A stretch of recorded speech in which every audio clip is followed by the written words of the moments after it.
नमस्कार करें। ओम नमः सिद्धेभ्यः।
नमः श्री शांतिनाथाय जगच्शांति विधायिने कृष्ण कर्मौघ शांताय शांतये सर्वकर्मणाम्। नमः श्री वर्धमानाय निर्धूतकलिलात्मने सालोकानां त्रिलोकानां यद्विद्या दर्पणायते गुरवः पान्तु नो नित्यम् ज्ञानदर्शननायका चारित्रार्णव गंभीरा मोक्षमार्गोपदेशका मोक्षमार्गोपदेशका मोक्षमार्गोपदेशका। श्री आदिनाथ भगवान की, एक श्री चंद्रप्रभ भगवान की, एक श्री शांतिनाथ भगवान की, एक श्री पार्श्वनाथ भगवान की, एक श्री महावीर भगवान की, परम पूजनीय आचार्य भगवान श्री श्रीमंत भद्र स्वामी की, परम पूजनीय आचार्य श्री पूज्य पाद स्वामी की, परम पूजनीय श्री दीक्षाचार्य गुरुदेव श्री सर विराट सागर जी महाराज की, अहिंसामय विश्व धर्म की।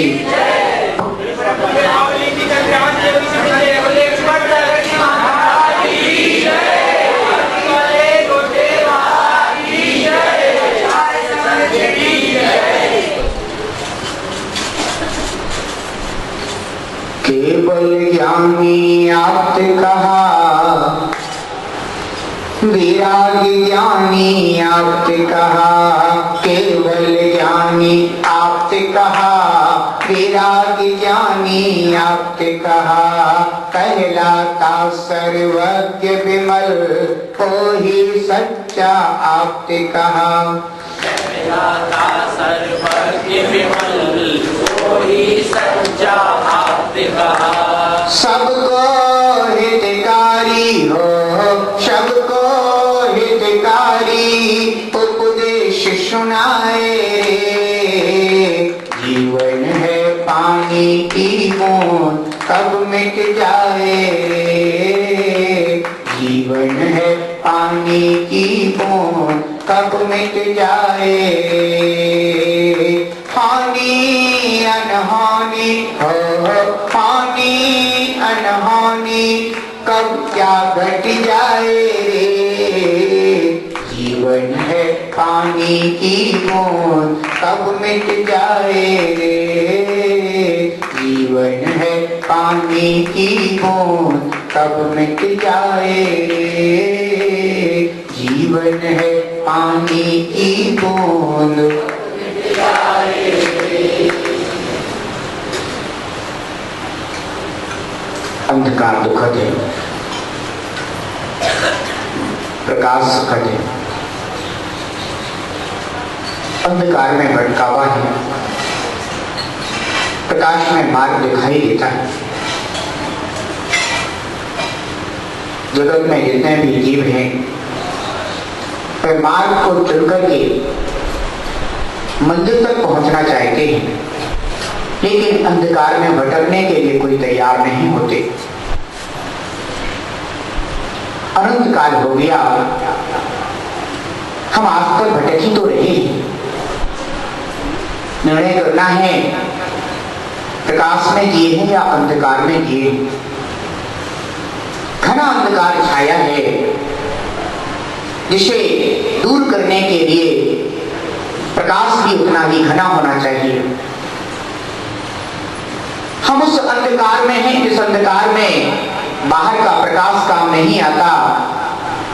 उस अंधकार को दूर करने के लिए अंतरंग परम ज्योति चाहिए, एक ऐसी ज्योति जो हमारे अंतरंग के अंधकार को तो दूर करती ही है, बहिरंग का अंधकार तो स्वयं दूर हो जाता है। आज हमारे पास इंद्रिय ज्ञान है, और इंद्रिय ज्ञान की यह विशेषता है कि वह जब तक बाहर का साधन सहयोग ना करे तब तक हमारी इंद्रियां अपने कार्य को संपन्न नहीं कर पाती। यदि हमारी आंख देखना चाहे तो देखने के लिए तैयार तो है, लेकिन अगर प्रकाश ना हो तो हमारी आंख कार्य नहीं कर सकती। आंख को देखने के लिए बाहर का भी साधन चाहिए, यानी हमारी आंख तब हमें ज्ञान कराएगी जब दूसरा सहयोगी होगा। पराधीन है अभी हमारा यह इंद्रिय ज्ञान। जब तक हम पराधीन हैं तब तक हमें वह परम शांति नहीं मिल सकती जिस परम शांति की हम खोज कर रहे हैं।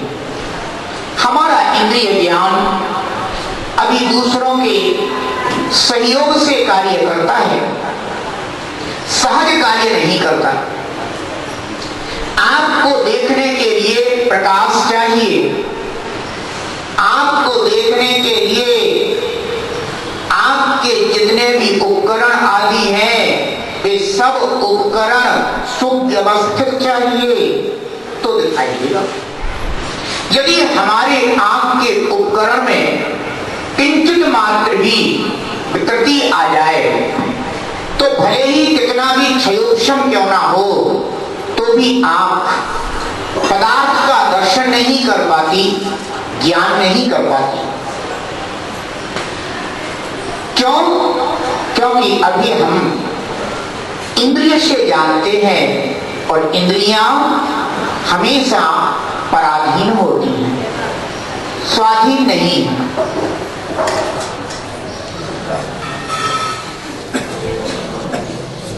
समौसरण सभा में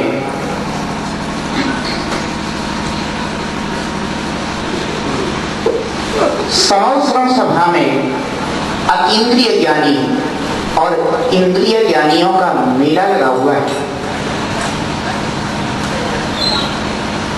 एक ओर अतीन्द्रिय ज्ञान का उल्लास फैल रहा है तो दूसरी ओर टिमटिमाते हुए तारे इंद्रिय ज्ञानियों के रूप में बैठे हुए।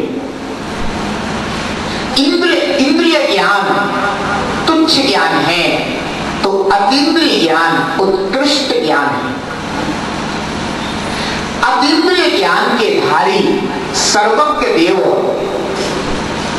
जहां समौसरण सभा में कमलासन पर भी 4 अंगुल ऊपर विराजे हुए हैं, वहीं इंद्रिय ज्ञानी उनकी ओर टकटकी लगा करके देख रहे हैं, जैसे कि उनकी निगाहों में प्यास, जैसे कि उनकी निगाहों में कुछ प्राप्त करने की एक भावना हो, एक अभिलाषा हो। देख रहे हैं कि प्रभु जैसा अतीन्द्रिय ज्ञान आपके प्रकट हुआ है, जैसी परम ज्योति आपने प्राप्त की है, ऐसी ही परम ज्योति हमारे लिए भी प्रकट हो, हमारे लिए भी प्राप्त हो। ऐसा ही अतीन्द्रिय ज्ञान, पूर्ण ज्ञान, केवल्य ज्ञान हमारे लिए भी प्राप्त हो भगवान। ऐसी भावना लेकर के समो शरण सभा में भव्य मुमुक्षु जीव विराजते।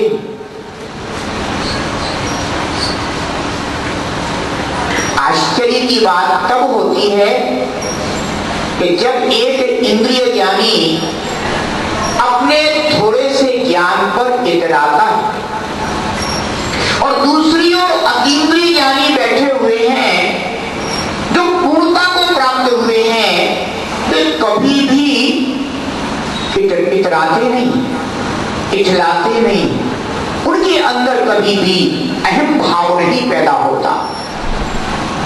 दूसरी ओर इंद्रिय ज्ञानी होते हैं, वे अपने थोड़े से तुच्छ बूंद भर ज्ञान को प्राप्त करके भी क्या सोचते हैं कि हमारे पास भी ज्ञान है, ठीक ही है। जो पूर्णता को प्राप्त हो चुका है, अब उसे कुछ प्राप्त करने के लिए रह भी तो नहीं गया। एक बार सिकंदर से पूछा गया कि तू विश्व विजय के लिए निकला है, दूसरों को इतना सता रहा है, इतना दुख दे रहा है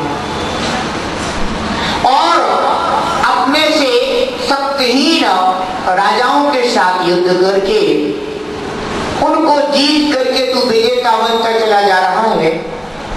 एक बात बता, यदि तू वास्तव में विश्व विजय कर ले, इसके बाद तू क्या करेगा?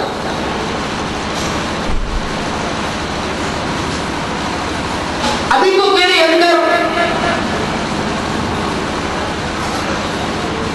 ऐसा भाव जागा हुआ है कि मैं ऐसा कर लूं, मैं इसको जीत लूं, मैं उसको जीत लूं। अनेक प्रकार की महत्वाकांक्षाएं तेरे अंदर बनी हुई हैं। लेकिन एक बात बता दे कि यदि तू विश्व विजय को प्राप्त कर भी लेगा, इसके बाद फिर तू क्या करेगा? तो सोचना पड़ेगा, वास्तव में यदि मैंने विश्व विजय कर भी ली, इसके बाद फिर मैं क्या करूंगा? ध्यान रखना, जहां पूर्णता हो जाती है उसके बाद फिर कुछ करने के लिए वैसे भी नहीं रह जाता है। लेकिन जहां अपूर्णता है, जहां रिक्तता है, जहां खालीपन है, उसे भरने की चेष्टा होगी। भगवान महावीर कहते हैं कि अगर तुम्हें अपने अंदर रिक्तता महसूस होती है, अगर तुम्हें अपने अंदर खालीपन अनुभूत होता है, तो कोई बात नहीं है, आप अपनी रिक्तता को भरने की कोशिश कीजिए, आप अपनी रिक्तता को पूर्ण करने का प्रयास कीजिए।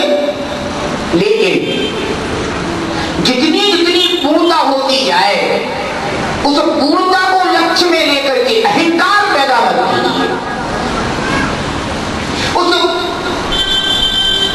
पूर्णता को लेकर के अपने अंदर अभिमान पैदा मत करो।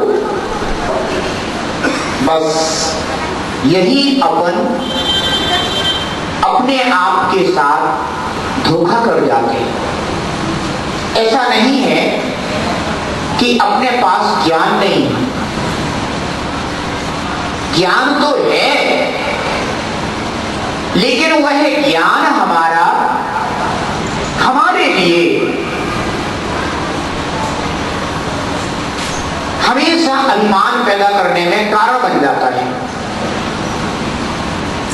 हम अपने थोड़े से ज्ञान को लेकर के अगर पूर्णता का लक्ष्य बनाए, तो वही ज्ञान हमारे लिए पूर्णता भी प्रदान कर सकता है। ज्ञान की पूर्णता बाहर से नहीं आती, ज्ञान की पूर्णता तो ज्ञान में से ही आती है। लेकिन हम अपने को समझे तो पहले कि हम ज्ञानमय आत्मा हैं। आश्चर्य की बात है कि हम भगवान को तो समझ लेते हैं, लेकिन कभी अपने आप को नहीं समझ पाते। एक व्यक्ति को भगवान की श्रद्धा तो हो जाती है, लेकिन कभी अपनी ही शक्तियों की श्रद्धा नहीं होती। तो जब तक हमें अपनी शक्ति का श्रद्धा नहीं है, तब तक भगवान की श्रद्धा करने से भी ज्ञान की पूर्णता नहीं होती। किसी स्टूडेंट, किसी विद्यार्थी ने अपना पेपर पूर्ण रूप से हल कर लिया है, सारे प्रश्नों के समाधान उसने कॉपी पर लिख दिए, और तुम भी पीछे बैठे हुए हो। अब तुमने देखा कि अभी तो आधा घंटा शेष है, और ये हमारा ही मित्र जो आगे बैठा हुआ है, ये कॉपी और पेन सब बंद करके बैठ गया है। जहां पूर्णता हो जाती है वहां कुछ करने को शेष नहीं लगा। तो जब वो कॉपी पेन बंद करके बैठ गया, तो तुमने उससे पूछा, क्यों भैया कैसे बैठे हुए हो, अभी तो आधा घंटा शेष है, और भी जो करना हो तो कर लो। उसने कहा, मुझे जो करना था वो मैं कर चुका हूं, मैंने सारे प्रश्नों का उत्तर कॉपी पर नोट कर दिया है, अब मुझे कुछ भी शेष करने के लिए नहीं रहा। अब पीछे वाले के लिए आगे वाले विद्यार्थी के विषय में ये जानकारी हो गई कि इन्होंने अपने पूरे प्रश्नों के उत्तर कॉपी पर लिख दिए हैं, नोट कर दिए हैं। तो अब ये बतलाओ कि उसके विषय में जानने से उस पीछे वाले विद्यार्थी को क्या लाभ हो जाएगा, बतला दीजिए। क्या उसकी कॉपी में लिख जाएगा? क्या उसकी कॉपी पूर्णता को प्राप्त हो जाएगी? नहीं होगी, ध्यान रखना, नहीं होगी। ऐसे ही हम भगवान को जानते हैं, और हमने भगवान को जान लिया है कि ये पूर्ण ज्ञानी है। ये भी जानना आवश्यक है, क्योंकि उनकी पूर्णता को लक्ष्य में लेने से हमें अपना अधूरापन भी दिखाई देता है, और पूर्णता का लक्ष्य हमारे अंदर पैदा होता है। एक भावना जागृत होती है कि हमें भी अपने ज्ञान की पूर्णता को प्राप्त करना है। ये जरूरी है, लेकिन जरूरी का तात्पर्य नहीं है कि आप सिर्फ उनके विषय में ही जानते रहें कि भगवान सब जानते हैं, भगवान पूर्ण ज्ञानी है, भगवान पूर्ण ज्ञानी है, भगवान पूर्ण ज्ञानी है। तो इतने जानने से तुम पूर्ण ज्ञानी तो नहीं हो सकते। आगे वाले विद्यार्थी ने अगर सारे उत्तर लिख दिए हैं और तुमने अगर उसके विषय में जान लिया है, तो तुम्हारी कॉपी पर अपने आप कोई सारे उत्तर प्रिंट नहीं हो जाएंगे, कोई आ नहीं जाएंगे, कोई लिख नहीं जाएंगे। वो कार्य तुम्हें ही करना होगा, तुम्हें अपने अंदर वो भाव जागृत करना होगा, एक प्रयास, एक पुरुषार्थ पैदा करना होगा कि जिस तरह से इन्होंने अच्छी तरह से अपने सब्जेक्ट को कंप्लीट किया है, अब मैं भी इसी तरह से अपने सब्जेक्ट को कंप्लीट करूंगा। मैं और मेहनत करूंगा, मैं और श्रम परिश्रम करूंगा, लेकिन मैं भी एक दिन अपने सारे प्रश्नों के समाधान अपनी कॉपी पर लिखूंगा। ये जो संकल्प जागृत हुआ है, बंधुओं, इसे ही कहते हैं सच्चे आपकी शरण को प्राप्त हो जाना। अरे संकल्प हमारे अंदर जागृत नहीं हो रहा है कि मुझे भी आपकी तरह पूर्ण होना है, तो अभी आपने सर्वज्ञ देव को जान करके भी उनकी शरण को प्राप्त नहीं किया। आप शरण से दूर हैं। जबकि आप कहते क्या हैं? चत्तारी शरणम पवज्जामि, मैं 4 शरण को प्राप्त होता हूं। अरहंते शरणम पवज्जामि, मैं अरहंत देव की शरण को प्राप्त होता हूं। सिद्ध शरणम पवज्जामि, मैं सिद्ध शरण को प्राप्त होता हूं। साधु शरणम पवज्जामि, मैं साधु शरण को प्राप्त होता हूं। केवली पर्णत्तम धम्मम शरणम पवज्जामि, तो केवली भगवान के द्वारा कहा हुआ धर्म है, मैं उस धर्म की शरण को प्राप्त होता हूं। ध्यान रखना, हमारे आचार्य भगवंतों ने पवज्जामि का प्रयोग किया है, गच्छामि का प्रयोग नहीं किया। गच्छामि जाता हूं, पवज्जामि प्राप्त होता हूं। दोनों में बहुत बड़ा अंतर है।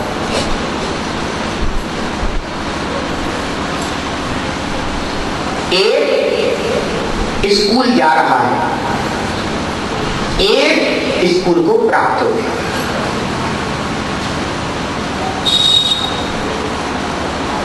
एक भोजन करने के लिए जा रहा है, एक भोजन को प्राप्त हो चुका है।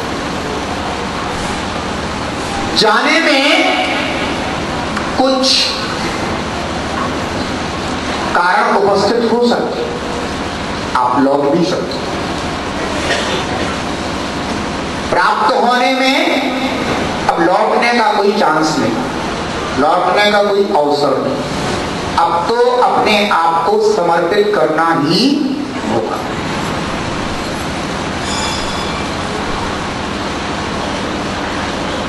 अपन कहते हैं कि मैं 4 शरण को प्राप्त होता हूं, लेकिन सब भावना स्वरूप प्राप्त तो हुए नहीं।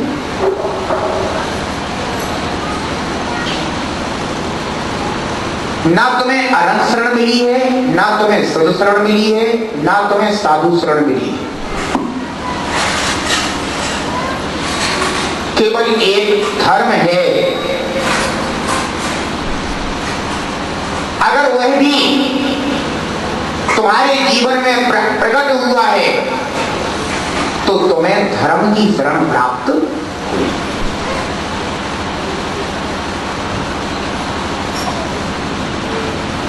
एक बीज होता है, बीज बीज जब भूमि के अंदर चला जाता है तो भूमि को प्राप्त हो जाता है, और जब तक वह भूमि के अंदर नहीं गया तब तक वह भूमि को प्राप्त नहीं हुआ। ऐसे ही जब तक हम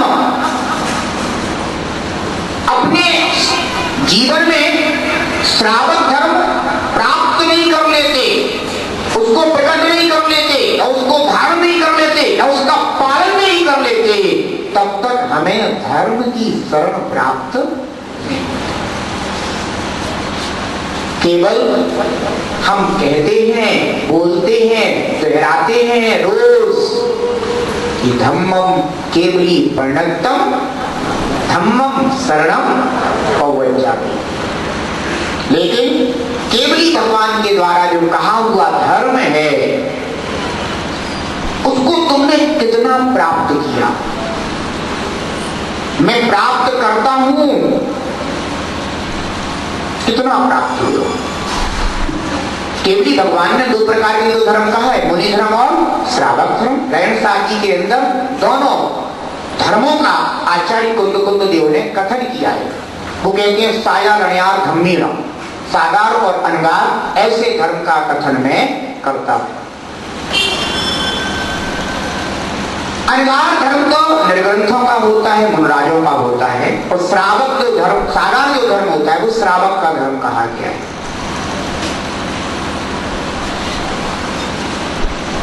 जब तक श्रावक अपने धर्म में स्थित नहीं है तब तक वह केवली पर्णत्तम धम्मम शरणम पवज्जामि बोल रहा है, लेकिन अभी धर्मात्मा नहीं। बंदो ध्यान रखना, हमारे अंदर जो रिक्तता रिक्तता है, हमारे अंदर जो खालीपन है, वह खालीपन का हमें स्वयं बोध होना चाहिए। आश्चर्य की बात तो यह है कि हमें अपने खालीपन का कभी बोध नहीं होता। अगर किसी आदमी से पूछा जाए कि तुम आखिर व्यापार क्यों करते हो, तो वो ये कहेगा कि मैं पैसा कमाना चाहता हूं। तो जब से तुमने पैसा कमाना शुरू किया है, उस समय तुम्हारे पास कितना था? तो उसने कहा उस समय तो मेरे पिताजी ने मुझे 5,000 रुपए दिए थे। वो कहा था लो बेटा, अब तुम हमारे पास तो इतना ही तुम्हारे लिए देने के लिए है, अब तुम्हें जो भी करना हो सो इसी से कर लेना। तो तुमने क्या किया? मैंने 5,000 रुपए व्यापार में लगाए, मेहनत करी, श्रम परिश्रम किया, तो क्या हो गया? आज हमारे पास 5 लाख रुपए की पूंजी हो गई। 5,000 रुपए से 5 लाख रुपए की पूंजी हो गई है। बहुत अच्छी बात है। अब क्या करना चाहते हो? अब मैं और कमाना चाहता हूं। अच्छा, क्यों कमाना चाहते हो? क्योंकि अभी भी अंदर रिक्तता का अनुभव है, अभी भी भीतर रिक्तता का अनुभव है, इसलिए हम और कमाना चाहते हैं। अगर हमारे अंदर रिक्तता की अनुभूति नहीं होगी, खालीपन अनुभव में नहीं आएगा, तो हम उसे पूर्ण करने का प्रयास पुरुषार्थ नहीं करेंगे। जब तक हमें अपनी आत्मा के अंदर अपूर्ण ज्ञान की अनुभूति नहीं होगी, प्रतीति नहीं होगी, जब तक हमें ऐसा महसूस नहीं होगा कि हमारे अंदर अभी बहुत थोड़ा ज्ञान है और मुझे अभी बहुत ज्ञान अर्जित करना है, जिस दिन ये प्रतीति भीतर बनने लग जाएगी, बंधु, उस दिन तुम इस बहिरंग जगत में, इस बहिरंग संसार में ऐसे हो जाओगे जैसे कि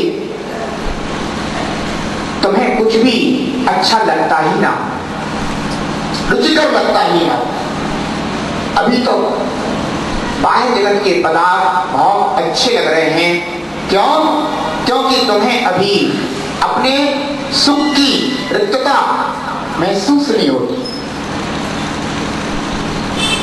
अभी तो ये लगता है कि छोटी सी चीज मिल गई, इसने मुझे सुखी कर दिया है, लेकिन तुम्हारे अंदर सुख की इतनी बड़ी रिक्तता है, इतनी बड़ी रिक्तता है सुख की, कि अगर एक बार तुम्हारे अंदर श्रद्धान में आ जाए कि ओहो, मेरे अंदर अभी इतनी सुख की रिक्तता है कि अनंत सुख की रिक्तता हमारे अंदर बनी हुई,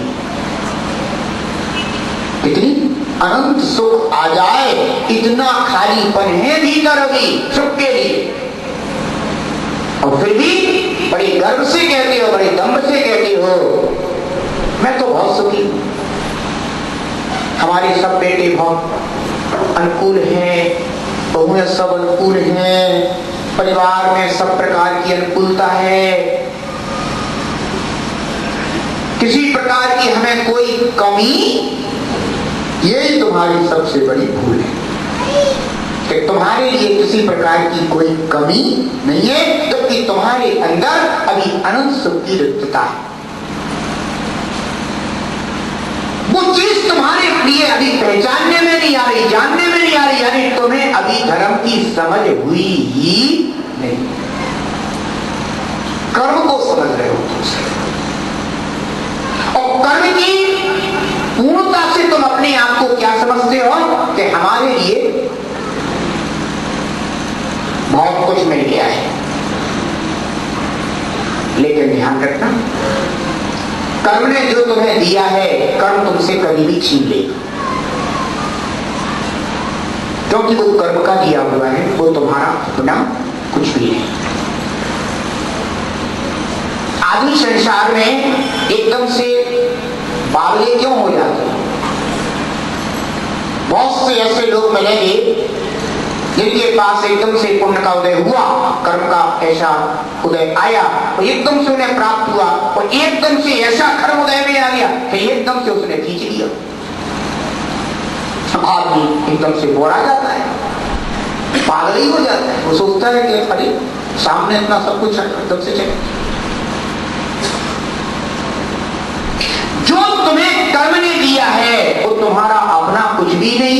तुम बहुत बड़ी भूल में जी रहे हो सके तो जो तुम्हें कर्म ने दिया है उसकी अनुकूलता में कुछ तुम अपना भी कमा लो, कुछ अपना भी प्रकट कर लो, तो वो तुम्हारे काम आएगा।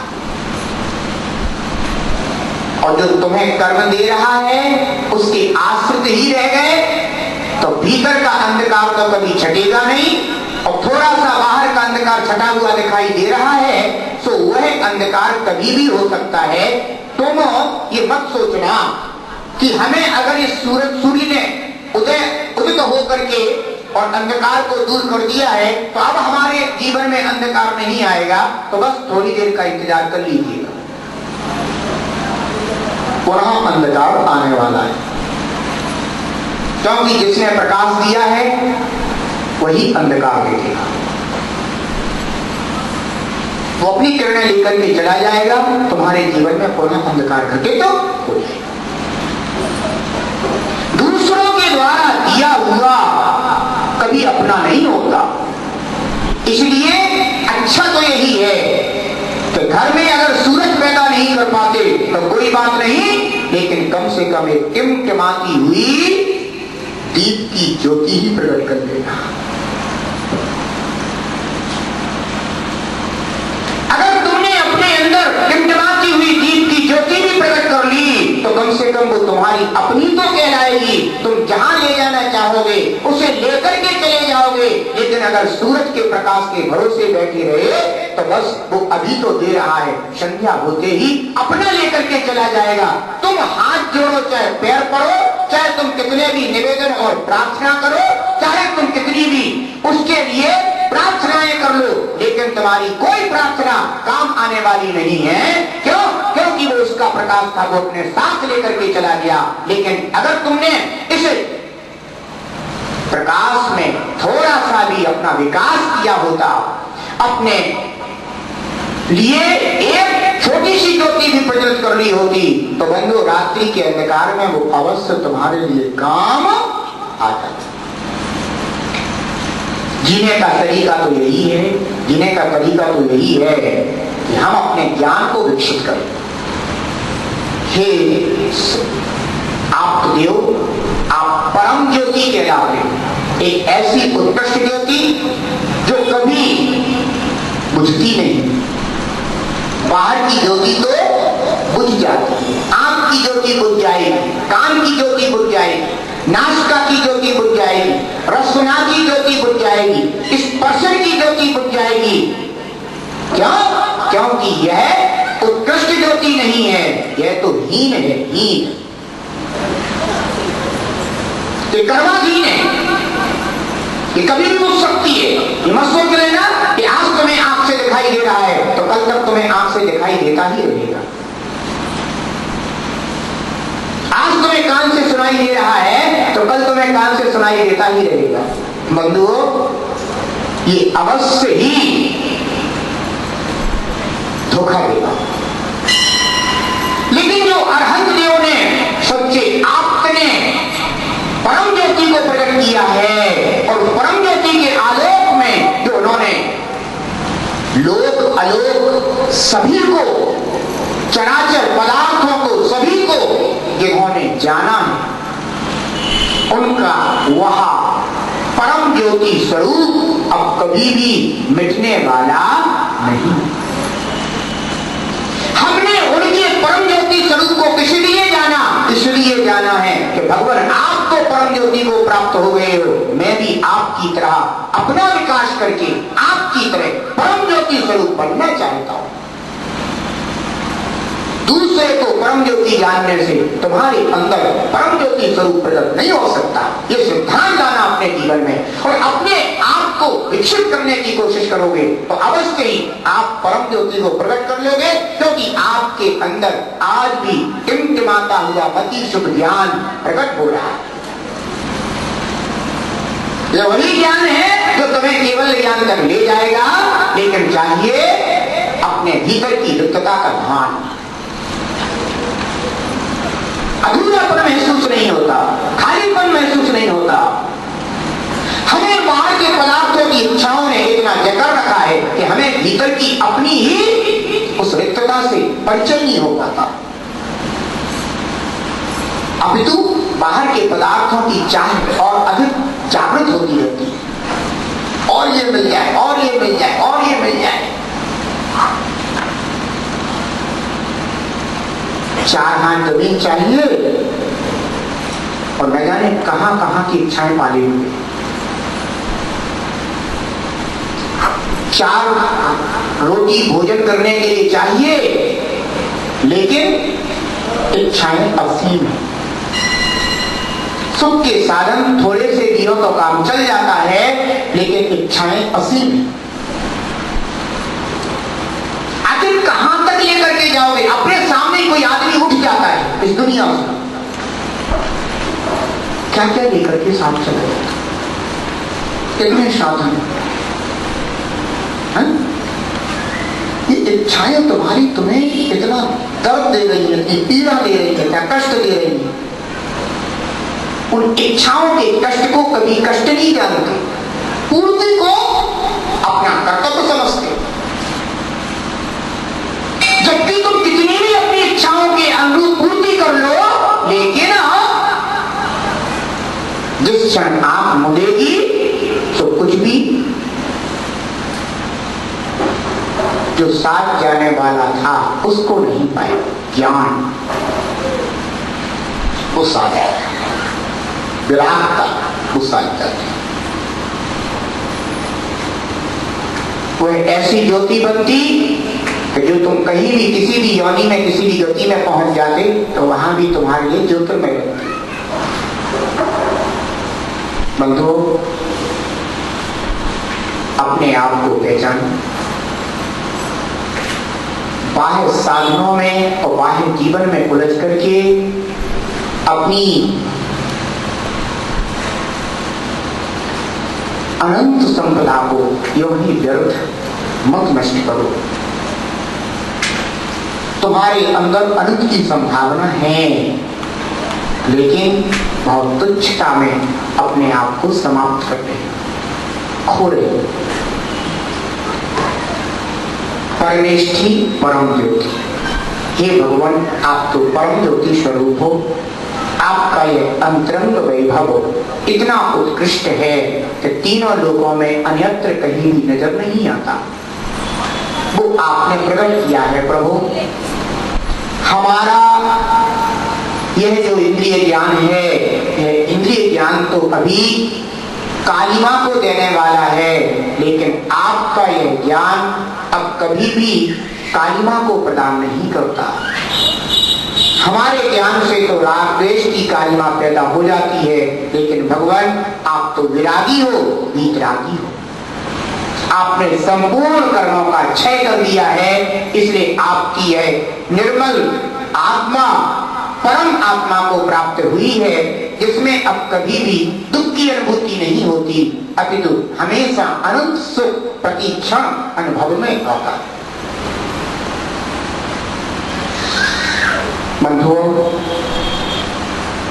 भगवान को मत मनाओ, अपने आप को मनाओ। भगवान को अपने लिए तैयार मत करो, आप अपने लिए अपने आप को तैयार करो।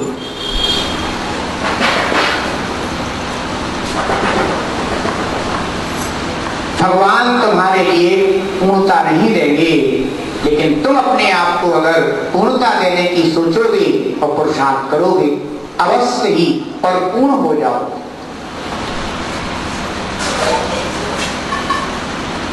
परमेष्ठी परम ज्योति विरागो, हे भगवान, आपने रागादि भावों को जीत लिया है, इसलिए आप विरागता वीतरागता को प्राप्त हो चुके हैं। आप अब आपको अपने कर्मों से लाभ नहीं रहा। इस जगत में, संसार में जीव कर्मों से लाभ कर रहा है। किससे लाभ करता है? एक पिता कह रहा था कि मुझे अपने पुत्र से लाभ, एक पत्नी कह रही थी कि मुझे अपने पति से लाभ।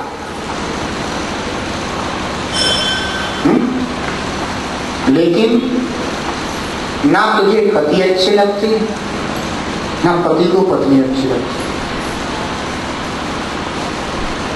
पत्नी को अपने अंदर होने वाला राग अच्छा लगता है और पति को अपने अंदर बनने वाला राग अच्छा लगता है। अगर पत्नी ही अच्छी लगती है तो पत्नी के द्वारा अगर कभी कोई काम बिगड़ जाए तो फिर उसमें देश का तो कोई अर्थ ही मालूम नहीं पड़ता, देश की तो कोई बात ही नहीं हो सकती, क्योंकि वो तो तुम्हें अच्छी लगती है। आदमी राग से राग करता है, केवल व्यक्ति से राग नहीं करता। राग से राग कर रहा है, उसके अंदर जो राग पैदा हुआ है ना, वो अपने राग को ही भोगता है, राग को ही अच्छा समझता है, व्यक्ति को अच्छा नहीं समझता।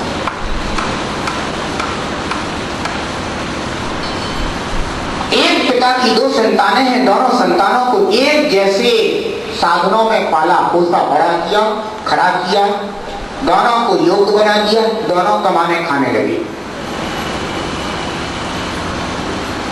बचपन से दोनों के प्रति एक जैसा भाव था, लेकिन एक पिता को कभी अच्छे से सम्मान नहीं देता है और दूसरा सम्मान देता है। जो सम्मान देता है उसको अच्छा है, जो सम्मान नहीं देता है वो अच्छा नहीं है। पहले तो दोनों अच्छे थे, अब क्या बात हो गई? बात उनसे नहीं, बात अपने ही राग से। एक में अपना राग है इसलिए वो अच्छा लग रहा है, एक में अपना राग नहीं है तो अच्छा नहीं लगता। मैंने ऐसे भी पिताओं को देखा है कि एक बालक है जिसने पिता की संपदा को बर्बाद करने में कोई कसर नहीं छोड़ी है, और एक बेटा ऐसा है जिसने पिता की प्रतिष्ठा को हमेशा बचा करके रखा है, लेकिन पिता का राग उसमें है जिसने संपदा को खोया। जान रखना, पिता का राग किसमें है? जिसने पिता की संपदा को नष्ट किया है तो पिता का राग लेकिन उसी में है, और जिसने पिता की प्रतिष्ठा को बचा करके रखा है, अगर कभी पिताजी बीमार पड़ जाए तो कोई काम आता है, वो काम नहीं आता जिसने पिता की संपदा को गंवाया, वो काम नहीं आता। अगर पिताजी बीमार पड़ जाए तो काम कौन आता है? जिसने पिता की प्रतिष्ठा को बचा करके रखा है। लेकिन जैसे ही पिताजी स्वस्थ होते हैं तो पिताजी कहते हैं कि मेरा बेटा तो यही,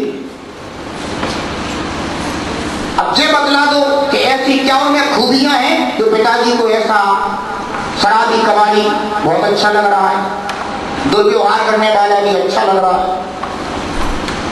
कुछ नहीं, उन पिताजी का राग जो है ना उसके प्रति है, उन्हें अपना राग अच्छा लग रहा है, उसमें कोई ऐसी विशेषता नहीं।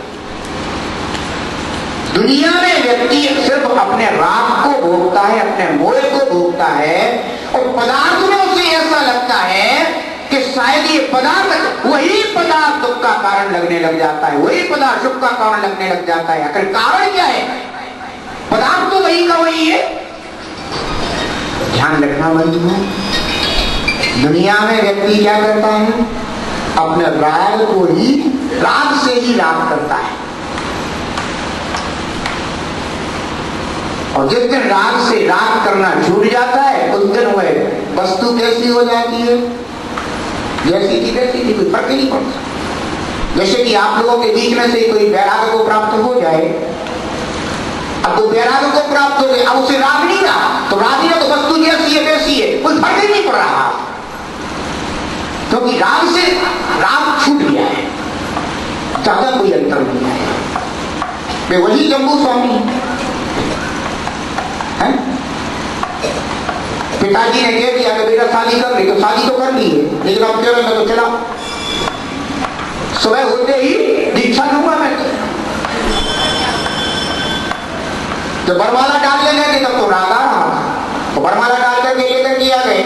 अब बैठी हैं पत्नियां, कह रही है सुनो स्वामी जी, स्वामी जी कह रहे सुबह होते ही मोक्षगामी बनूंगा मैं, मोक्षमार्गी बनूंगा। सारे परेशान है, हैरान है,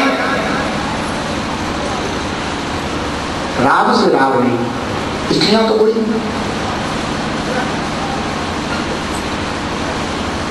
ध्यान रखो, विराग सच्चे देव कैसे हो गए हैं? विरागता को प्राप्त हो गए हैं। पदार्थ जो के त्यों जैसे के तैसे पड़े रह गए हैं, उनमें किसी प्रकार की कोई इच्छा, कोई कामना, कोई चाहना, कोई आकांक्षा रह ही नहीं गई, क्योंकि वे विरागता को प्राप्त हो गए हैं। जो विरागता को प्राप्त है वही सच्चा भक्त है। जिसके अंदर अभी राग पैदा हो रहा है, परिवार के प्रति, स्त्रियों के प्रति, धन के प्रति, राज्य वैभव के प्रति, वो आप्त नहीं होता, उसका तो आप्त समाप्त है। और जिसके लिए बाह्य समाप्त हो जाए, उसके लिए अंदर कौन प्राप्त हो जाता है? आप्त प्राप्त हो जाता है। इसलिए बंधु, सच्चे आप्त को बाहर में देखो, लेकिन वह आप्त तुम्हारे अंदर बसा हुआ है। अपने राग से राग करना छोड़ दोगे, उस दिन तुम्हारा आप्त तुम्हारे अंदर विकसित हो जाएगा, प्रकट हो जाएगा, प्राप्त हो जाएगा। विमला भगवान कैसे हैं? विमल, उन्होंने अपनी आत्मा में से जो ज्ञानावनादि आष्ट कर्मों का मल है, रागादि भावों का जो भाव कर्मों का मल है, ये सब उन्होंने धोना समाप्त कर दिया। अभी तो जीव को अपने कर्म अच्छे लग रहे हैं, नहीं लगते अच्छे। अगर किसी से पूछ लिया जाए कि तुम यहां से कहां जाना चाहोगे, 4 गतियां हैं, कहां जाना चाहोगे?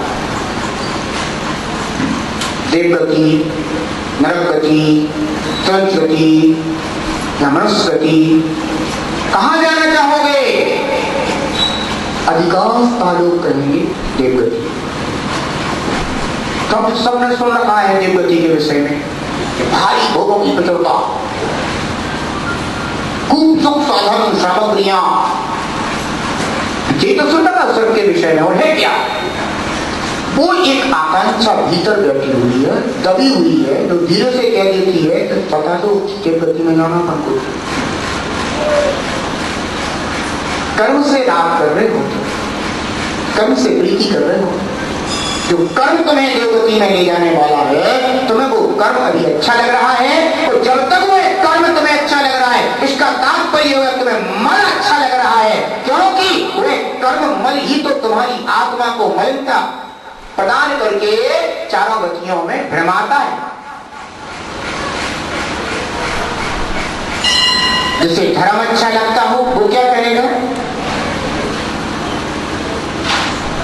धर्म जिसके लिए अच्छा लगता हो, धर्म जिसके लिए रुचिकर लगा हो, वह कर्म के फल नहीं चाहेगा, वो धर्म के फल चाहेगा।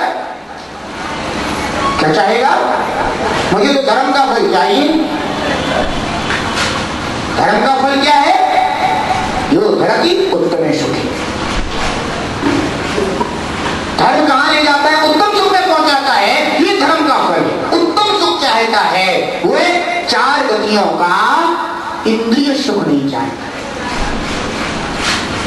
और अगर इंद्रिय सुख की आकांक्षा बैठी हुई है, तो इसका तात्पर्य है कि तुम अभी धर्म करते ही कहां, तुम्हें धर्म प्राप्ति कहां हो, तुम्हें धर्म से प्रीति ही कहां हो।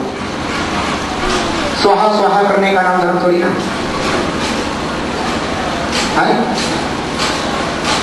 स्वाहा स्वाहा करने का नाम कोई धर्म नहीं है। तुम्हें अगर धर्म से प्रीति हुई है तो तुम्हें धर्म के फल से प्रीति हो। तुम ये नहीं चाहोगे कि मैं संसार में भटकूं, संसार में ठहरूं, मुझे ये बाहर जगत की सुख वैभव मिल जाए, मुझे कुछ नहीं चाहिए, मुझे तो सिर्फ चाहिए तो सिर्फ धर्म का फल चाहिए।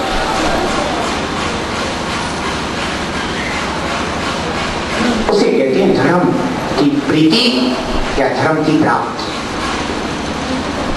बंधुओं ध्यान रखना, अपने जीवन में सच्चे देव के स्वरूप को जान करके उनके उन गुणों को प्राप्त करने का भाव अगर जागृत हो रहा है, तो समझो कि तुमने सच्चे देव को समझा। अन्यथा कुछ ऐसे लोग हैं कि जो सच्चे देव को समझते नहीं है, और कुछ ऐसे लोग हैं जो सच्चे देव को समझते हैं, लेकिन दोनों में अंतर कुछ भी नहीं। एक तो सच्चे देव को समझते नहीं है, तो वे तो वैसे ही अज्ञानी है, और दूसरे देव जो सच्चे देव को समझते तो हैं, लेकिन समझने के बाद भी कैसे बने हुए हैं वे? उन्हीं जैसे हैं, क्योंकि उन्हें अंदर वो भावना नहीं है कि उनके गुण हमें प्राप्त हो जाए, मैं उन गुणों को विकसित करूं अपने अंदर, वो भावना नहीं जाती है तुम्हारे अंदर। तो होगा क्या, दोनों का फल क्या होगा? दोनों का फल बराबर है, दोनों का फल बराबर है। एक जान करके भी कॉपी पर कुछ नहीं लिख रहा है, एक नहीं जानता इसलिए नहीं लिख रहा है, फल तो दोनों का बराबर।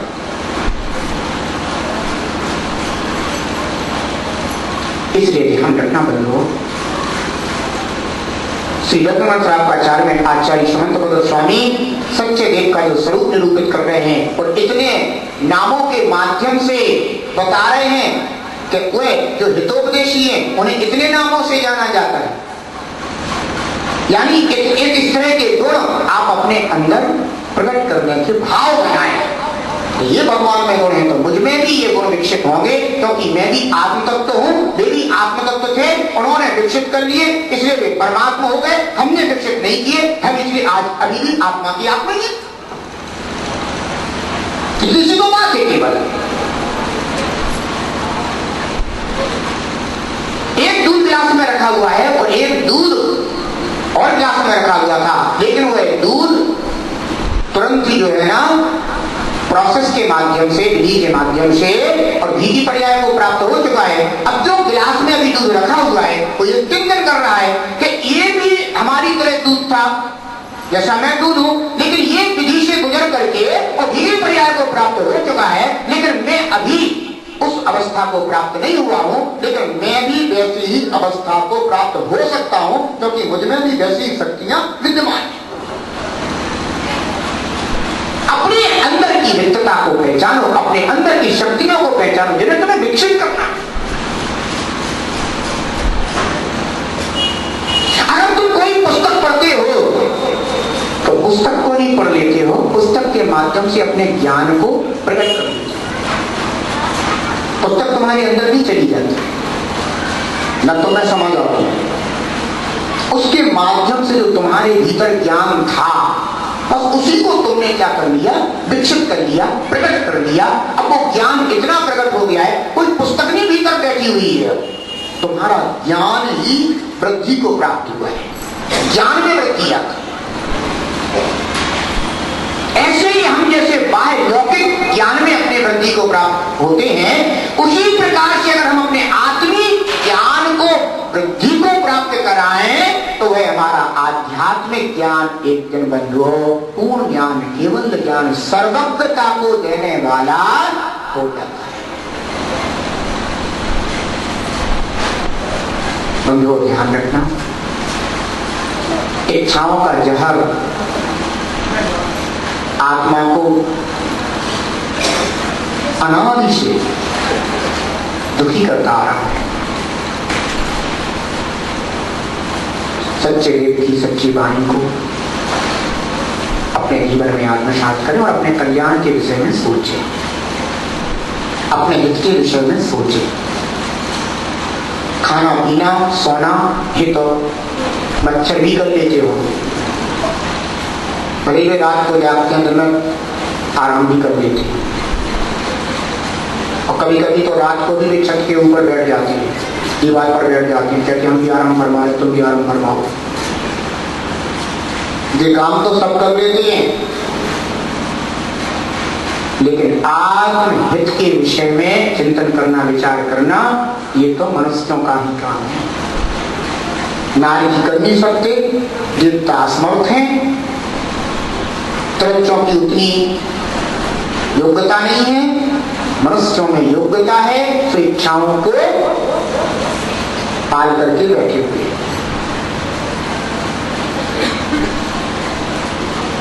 जो अपने ही दुख को नहीं समझ पा रहा, जो अपने ही सुख को नहीं समझ पा रहा, इससे बड़ा अंधापन और क्या हो सकता है?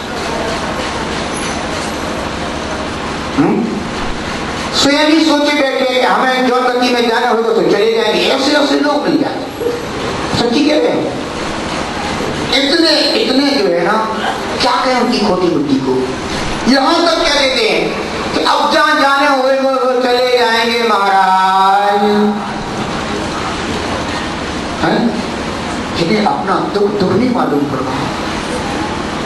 एक अंजलि पानी ना मिले तो तड़प तड़प जाते हैं, और वह नरकों में चले गए ना ऐसे भाव कर करके, तो सागरों पर्यंत की आयु को कितना तड़प तड़प के भोगोगे तो नहीं कहा जा सकता, लेकिन बस वो पीड़ा नहीं आती, आत्मा का दुख दुख नहीं महसूस हो रहा है ना। मात्र इच्छाओं की पूर्ति में इतने लगे हुए हैं कि क्या पूर्ति हो जाए, बस क्या पूर्ति हो जाए, बस क्या पूर्ति हो जाए, लेकिन पूर्ति हो भी जाए। जन्म से आज तक तुमने किया क्या है, पूर्ति के अलावा और करा क्या है? जन्म से लेकर के आज तक तुम केवल पेट ही तो भर रहे हो अपना, तो कर का रहे हो, पेट भरने में लगे हुए हो, लेकिन ना पेट भर रहा है ना पेटी भर रही है, दोनों ही खाली के खाली, खाली मजदूर बना हुआ, मजदूरी कर रहा है, देखा मजदूरी, घर में मजदूरी, परिवार में मजदूरी, ग्राहकों की मजदूरी, लगता है कि ग्राहक आ गया, लेकिन ग्राहक मालिक है, तुम मजदूर, तुम्हें महसूस ही नहीं होता। ग्राहक मालिक है, तुम मजदूर हो। एक ग्राहक आता है दुकान पर, कहता सेठ जी कपड़ा दिखाना जरा, सेठ जी ने कपड़ा उठाया, एक कपड़ा उठाया, एक थान पर रख दिया, फैला फैला के दिखा रहे हैं उसको, वो आराम से कुर्सी पे बैठा हुआ है। सेठ जी देखो तो ये कपड़ा उठा रहा है, वो कपड़ा उठा रहे, ये पटक रहे थान, ये भारी दे, ये देख भाई, ये देख भाई, ये देख भाई, और वो कह दिया कि जमा नहीं से हो गया कर, पसंद नहीं आया सेठ जी, 25 थान पटक दिए तुमने,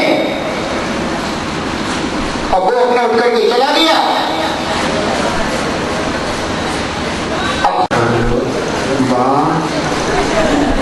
इतना आज्ञाकारी माइक,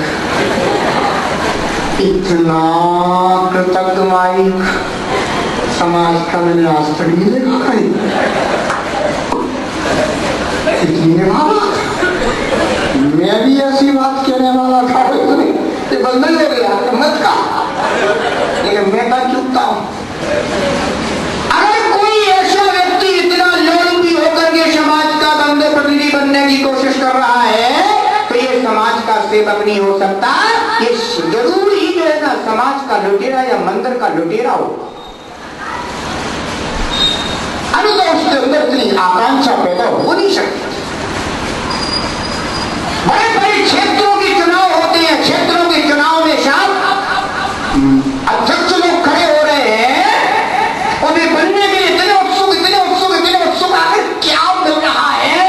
भूलदास जी ने लिखा है, राज्य समाज महा अधिकारण बेरे बराबर हारा। ये राज और ये समाज महा अधिकारण, अगर कहते हैं पाप को, ये महान पाप के कारण है, और इसमें मिलता क्या है? बैर बढ़ावन हार, इसमें एक दूसरे से बैर बढ़ता है। अब ये बताओ, दो पार्टियों के दो प्रतिनिधि खड़े होंगे तो कभी उनमें प्रेम हो पाएगा? फिर क्या है? वहां प्रेम नहीं होता, वहां तो क्या होता है? बैर विरोध होता है। बंधु एक दूसरे के प्रतिद्वंदी बन जाते हैं। चिंतन करने की बात है। इसीलिए मैं कहता हूं कि निर्ग्रंथ साधुओं को कभी भी किसी के भी चुनावों में हिस्सा नहीं लेना चाहिए। आजकल तो साधु भी खुद आगे होके कह रहे हैं हमारे पास चुनाव होंगे। मूर्ख, अगर तुझे चुनाव अधिकारी बनना था तो निर्ग्रंथ साधु क्यों बना?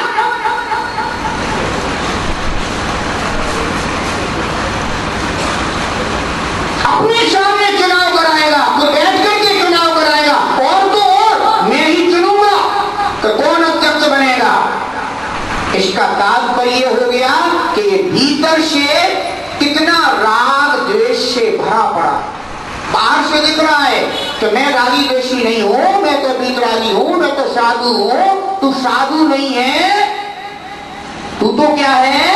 अंदर से बहुत बहुत बहुत आकांक्षाओं से भरा हुआ है। बताओ, साधु को जब समाज से ही बाहर निकाल दिया गया है, तो अब जो साधु समाज से बाहर निकाल दिया गया, वही साधु समाज में घुस रहा। समाज ने बाहर निकाल दिया। जिस समय दीक्षा ली थी तब सबसे कह रहा था मैं दीक्षा लेने जा रहा हूं, आप लोग हमारे लिए दीक्षा में अनुमोदना कर रहे हो। सबने कहा मैं ये कहूंगा तू चाहता हो भैया। वैसे तो इतने तो रहा जो है ना समाज को फेरता रहा, अब तू जा रहा है तो बड़ी खुशी की बात। जा बंधुओं, और जैसे जैसे समाज ने उसे निकाला, क्योंकि बैरागी तो है नहीं। अगर बैरागी होता तो पुनः ऐसे राग देश के कार्यों में नहीं उलझता। तो बैरागी तो है नहीं, ये बात तो पक्की है। वो बैरागी होता तो क्या कहता है?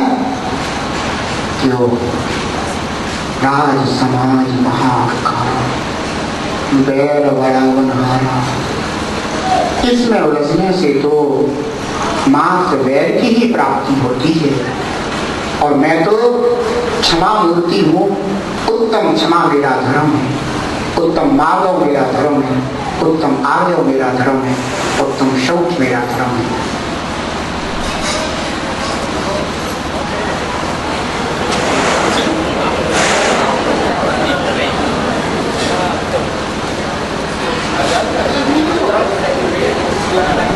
हेलो, कितना मैं भी ऐसा माइक में नहीं आज तक नहीं देखा। क्या बात है भैया, क्या खाते हो तुम, क्या खिलाते हैं ये तुम्हें? अब मैं तो मेरे पास जो है वही खिलाता हूँ भैया, ध्यान रखो। कभी भी साधुओं को राज में और समाज में, इन दो चीजों में कभी नहीं रखना चाहिए। और जो साधु राज में और समाज के कार्यों में उलझ गया, माने वो क्या करेगा? वो बंधुओं कभी अपना हित नहीं कर सकता। और जो अपना हित नहीं कर सकता वो दूसरों का क्या हित करेगा? उससे दूसरों का क्या भला होगा? उसका कभी भला होने वाला नहीं है बंधुओं, ध्यान रखना। वह तो कहते ना कि ना स्वयं करता है और ना दूसरों को तारता है। ऐसे जो है ना पाषाण की नौकाएं हैं। सच्चे वीतरागी स्वरूप को लक्ष्य में लेकर के भगवान जिनेंद्र के महामांगलिक स्वरूप को अपने जीवन में आत्मसात करें। और ये पर्याय जा रही है, जाति भी पर्याय को कुछ सार्थक करने की कोशिश करें। अपने जीवन में समीचीन धर्म, वीतराग धर्म जिसे कहा जाता है, ऐसे वीतराग धर्म की शरण को अपने जीवन में प्राप्त करें और अपना आत्म कल्याण अवश्य करें। केवल ज्ञानी आपने कहा, विराग ज्ञानी आपने कहा। केवल ज्ञानी आपने कहा, विराग ज्ञानी आपने कहा। कहलाता आपने कहा, सबको हितकारी हो, सबको हितकारी उपदेश सुनाए रे। जीवन है